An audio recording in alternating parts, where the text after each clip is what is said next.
Senior सियासतदान मौजूद हैं। Thank you very much Chaudhary साहब आपके वक्त का। सर, सबसे पहले सवाल मैं आपके सामने भी रखता हूं, how do you take this, जो एक राबता उस्तवार हुआ एक जलसा मौखर करने के लिए इमरान खान साहब और एस्टेब्लिशमेंट के दरमियान, क्या आगे इसमें आपको नजर आ रहा है कि इसकी कोई कंटिन्यूएशन होगी, आगे यूं मामला कुछ बढ़ेगा, कुछ सूरत में बेहतरी आएगी, या सिर्फ it was a one of thing? देखिए अकबर, मैं तो बड़े दिनों से ये बात कह रहा था कि देखें, पाकिस्तान के पास दो ही चॉइसेस है ना। एक तो आपने पहले तो थोड़ा आपके सामने है कि 2 साल हो गए हैं, आप इमरान खान को खत्म नहीं कर सके, पीटीआई को खत्म नहीं कर सके, उसका वोट बैंक खत्म नहीं कर सके। सबसे रेलिवेंट आदमी पाकिस्तान में जो है वो इमरान खान है। तो जब 2 साल की क्वेश्चन, 2 साल का जुल्म, बर्बरियत, फसायत आप उसके जरिए मकसद अचीव नहीं कर सके, तो क्या अब हम इंतजार करेंगे कि पाकिस्तान जो है उसमें बांग्लादेश टाइप सिचुएशन हो और फिर यहाँ पे तब्दीली आए, या हमें उससे पहले सूरत हाल को भांपते हुए हमें आगे चलना चाहिए? ये जो एस्टेब्लिशमेंट का राब्ता हुआ है इमरान खान साहब से, यकीनी तौर के ऊपर बड़ा खुशाइन बात है। पाकिस्तान में हम अफोर्ड ही नहीं करते कि एक गलियां जो हैं, बाजार जो हैं, सड़क जो है वो इतनी गर्म हो जाए, क्योंकि हमारी जो एथनिक, हमारी जो लिंग्विस्टिक, हमारी जो प्रोविंशियल एक आपस में तफरीक है, वो इस नौइयत की है कि एक दफ़ा अगर इस तरह का काम हो गया, और सबसे बढ़कर रिलीजियस एक्सट्रीमिज्म जो हमारा एक प्रॉब्लम है, कि उससे फिर वापसी होना किसी की कोई बस में बात नहीं होगी। लिहाजा ये बात बिल्कुल अहम थी कि एस्टेब्लिशमेंट जो है वो इमरान खान की तरफ हाथ बढ़ाए और एक कदम अपनी पॉलिसी से पीछे हटे और सोचे समझे, क्योंकि जिसके पास ताकत होती है उसको अपने फैसले बड़ी एहतियात से करने चाहिए, क्योंकि उसकी ताकत से 25 करोड़ लोग जो है उनका मुस्तकबिल जुड़ा हुआ है। सो एस्टेब्लिशमेंट बड़ी ताकतवर है और उसको अपने फैसले बड़े ध्यान से करने चाहिए। अब ये जो राब्ता हुआ है, और इसको मैं समझता हूँ इमरान खान पिछले अगर आप देखें तो 2-3 हफ्तों से कोशिश कर रहे थे कि कुछ टेम्परेचर नीचे आए। उन्होंने कहा कि हम अपना नुमाइंदा बना देते हैं, आप बना दें, बातचीत कर लें। उन्होंने कहा सिर्फ सलार न्यूट्रल हो जाए। तो वो पूरी कोशिश हो रही थी इमरान खान की तरफ से टेम्परेचर नीचे आए। इस दफा भी जब उनसे राब्ता किया गया तो उन्होंने कैंसिल करके, रेसिप्रोकेट करके, डिस्पाइट द फैक्ट के पूरा चार्ज था, लग रहा था कि जलसा भी बड़ा कामयाब होगा और कारकुनान भी नाराज होंगे अगर किया, लेकिन इमरान खान ने ये रिस्क आई थिंक उन्होंने लिया है, कैलकुलेटेड रिस्क लिया है, और उसके नतीजे में अब तक 7 लोग जो हैं वो घरों को वापस आ गए हैं। और आज इमरान खान के डॉक्टर को जो इजाजत नहीं दी जा रही थी उनके चेकअप की, आज उनका चेकअप भी हो गया है।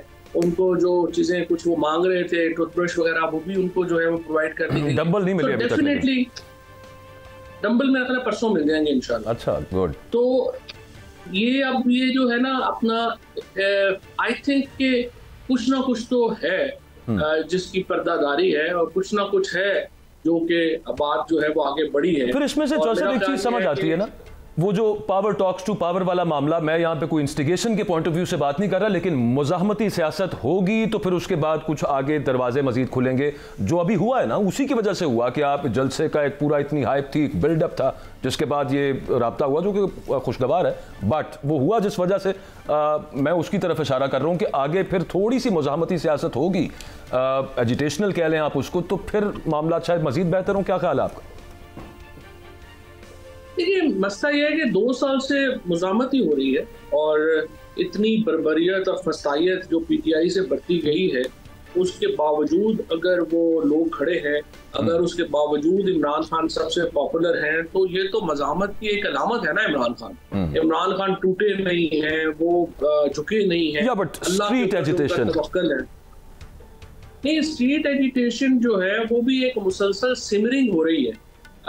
मेरा ये ख्याल है कि स्ट्रीट एजिटेशन में प्रॉब्लम ये अकबर के एक दफा शुरू हो जाए, फिर बंद करना, रोकना जो है ना वो उसको आसान नहीं होता।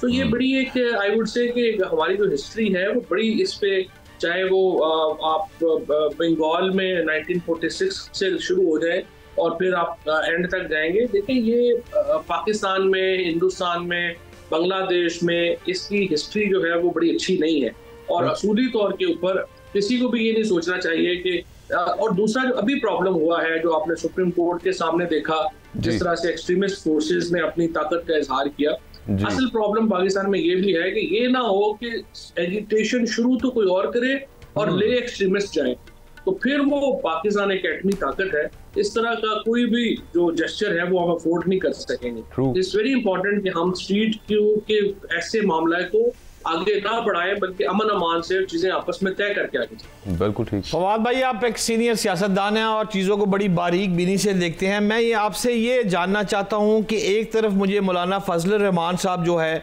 वो कौमी असम्बली सेनेट में हुकूमत को टफ टाइम देने की पर इत्तेफाक की बातें कर रहे हैं, और उस इत्तेफाक होने के बाद आज उन्होंने सदर मुमलिकत आसिफ जरदारी को अपने घर डिनर पे मदऊ किया है, वहाँ मुलाकातें हो रही है।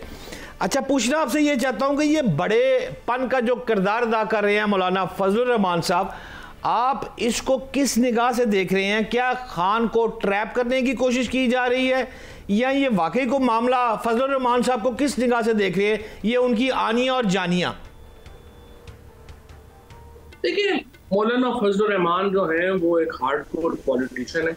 इससे पहले शहबाज शरीफ भी उनके पास जो है वो गए थे और उन्होंने उनकी भी खिदमत की थी, खाना खिलाया था। उसके बाद PTI गई है, कल उन्होंने उनको भी खाना खिलाया है और मुझे बताया एक दो लोगों ने कि बड़ा अच्छा खाना था, और अब उन्होंने जरदारी साहब को भी बुलाया है। वो NGO तो नहीं चला रहे। JUI is a very, I would say, very traditional political party. Pragmatic also. उन्होंने अपने बार्गेन, pragmatic also, उन्होंने अपने बार्गेन्स बनाने हैं, उन्होंने उसके मुताबिक चलना है। सो ये ट्रस्ट नहीं होता। मतलब देखिए ना, यही बात अगर वो PTI कहती है कि हमें उन पर ट्रस्ट नहीं है, तो वो कहेंगे हमें आप पे ट्रस्ट कैसे होगा? फिर PTI भी वो कहेंगे हम आप पे कैसे ट्रस्ट कर सकते हैं? तो ये ट्रस्ट का इशू नहीं है, इट्स द इशू कि आप उनको क्या दे सकते हैं, जरदारी साहब उन्हें क्या दे सकते हैं और वो आपको क्या दे सकते हैं। जो मौलाना साहब से जो मेरी मुलाकातें हैं, नोइंग मौलाना साहब को बड़े, आई वुड से कि बड़े एक मज़ेदार आदमी हैं, और अगर उनको कोई मिलना चाहेगा तो वो उसको इनकार नहीं करेंगे। दूसरी बात यह है कि वो वे करेंगे कि किस में उनको फायदा ज्यादा है। इस वक्त देखिए, अफगानिस्तान के ऊपर, खैबर पख्तूनख्वा में ऑपरेशन के ऊपर, 8 फरवरी के इलेक्शंस के ऊपर और मौजूदा हुकूमत की लेजिटिमेसी के ऊपर PTI और मौलाना फजलुर रहमान का मौक़िफ़ एक है। प्रॉब्लम इस वक्त जो आ रही है PTI में वो ये आ रही है कि असद कैसर साहब के अलावा कोई आदमी नहीं है, कोई ऐसे कद वाला जो कि इस रिश्ते को या इस इत्तेहाद को बुन सके। देखिए ना, एक निट करना है ना आपने उसको, इत्तेहाद को, बिल्कुल ठीक, वो एक लैकिंग है जिसकी वजह से ये अभी तक हो नहीं पा रहा। अदरवाइज मुझे एग्जैक्टली पता है कि मौलाना चाहते हैं कि PTI के साथ वो एक वहाँ पॉलिटिकल गम्पशन रिक्वायर्ड है वहाँ पे, नो डाउट इन दैट। अच्छा, मैं दोबारा एक चीज़ पे आ रहा हूँ।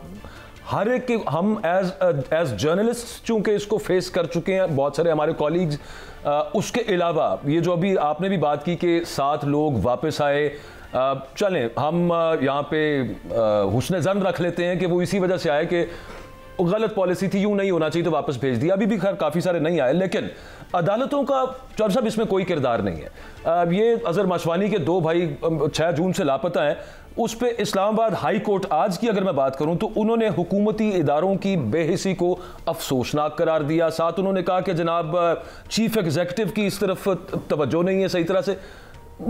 हेबियस कॉर्पस की रेट, ये तो हमेशा हमने ये देखा कि मतलब वो एक दिन में निपटानी है, अगला दिन नहीं दिया जाता उसके अंदर। यहाँ पे इतनी लंबी तारीखें हाई कोर्ट्स दे रही हैं, क्या कहेंगे इस पे आप? You are a lawyer yourself.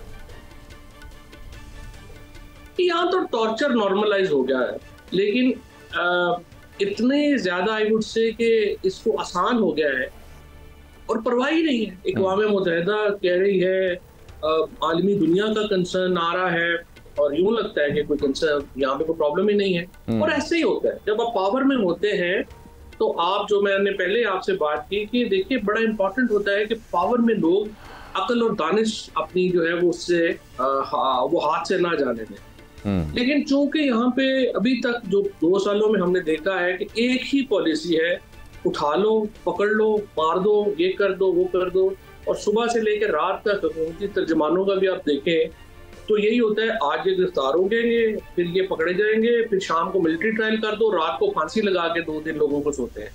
मैं हैरान हो गया, 25 करोड़ का मुल्क है। देखिए, अगर मैं हुकूमत में हूँ तो मेरा तो आइडिया ये होना चाहिए मुल्क में काम रहे, मुल्क में अमन अमान रहे, उथल पथल ना हो, ताकि आराम से हुकूमत हो सके। यहाँ उल्टा हो रहा है, हुकूमती तर्जुमान 24 घंटे लगे हुए हैं कि जनाब पकड़ लो, मार लो, फांसी लगा मुझे ये कर दो, वो कर दो। कथा कलामी की माजरत, वो हुकूमती तर्जुमानों से मुझे याद आ गया, वो आपने देखा ही होगा टीवी पे, वो हुकूमती तर्जुमानों ने एक प्रेस कॉन्फ्रेंस इस चीज पे एक नहीं कई खड़का दी पकड़ के कि वो रऊफ हसन साहब का उनकी अंडर कस्टडी थे, उनका फोन लेके उनकी जाती चैट्स और फिर प्रॉपर उनको बना के कि ये मैसेज हुआ, वो हुआ, बुशरा बीबी की अलीमा खान साहिबा से ये मामला है, और फिर एक पंजाब की वज़ीर इत्तलात आ गई, वो नंद भाभी का लेके बैठ गई मामला, और फिर ट्विटर के ऊपर भी वो सारे एक्स के ऊपर भी शुरू हुए हुए हैं। This is a new law, ये एक नई पस्ती कायम कर दी है हुकूमत ने। अच्छा, यहां भी पूछने वाला कोई नहीं है कि भाई आप लेके गए, आप किस तरह से किसी की पर्सनल चैट निकाल के, वो जिससे भी कोई बात कर रहा है, आप किस तरह से उठा के उसको टीवियों पे चला सकते हैं या पूरी दुनिया के सामने उसका ढिंडोरा पीट सकते हैं और फिर उसमें से अपनी मतलब के माने उसमें से अखज़ कर सकते हैं। दोनों तरफ ही है, मीडिया का भी तो आप हाल देख लेना, जिन्होंने चलाया है, न्यूज एडिटर और जो आपका सेठ है, उन्होंने भी तो एक खादी को खत्म कर दिया, लेट ही गए हैं ना बिल्कुल ही। मतलब मुझे नहीं पता उस्मा बुखारी जो है उसकी अपने सास से कैसे ताल्लुकात है, और अगर उस्मा की अपना जो व्हाट्सएप चैट है वो आएगा तो उसके में अपनी सास के ऊपर और नंदों के ऊपर क्या बात होगी। क्योंकि मैं तो किसी ऐसे घर को नहीं जानता जहाँ पे कोई लड़ाई ना हो। हर एक में जो है वो इश्यूज होते हैं, नंदों की, भाभियों की, ये लड़ाइयाँ, मतलब इसमें कौन सी ऐसी चीज है कि जो आप टीवी पे चलाएं और उस पर खुश हो। मतलब इतने छोटे लोग हम पे मुसल्लत हो गए हैं कि मैं हैरान हो जाता हूँ कि जिनकी ना कोई इखलाकी इकदार है, ना कोई समाजी इकदार है, और वो इतने बोने हैं, उनको व्हाट्सएप कर देते हैं वो करने वाले, और वो उसमें छलांगे लगा के फौरन उस पर इम्प्लीमेंटेशन शुरू कर देते हैं। मतलब कोई अपनी भी कॉमन सेंस होती है कि कल आपने भी जाना है, और अपना मीडिया का भी खराब बंदा। इसीलिए तो देखिए, सच्ची बात यह है कि formal media has lost its importance.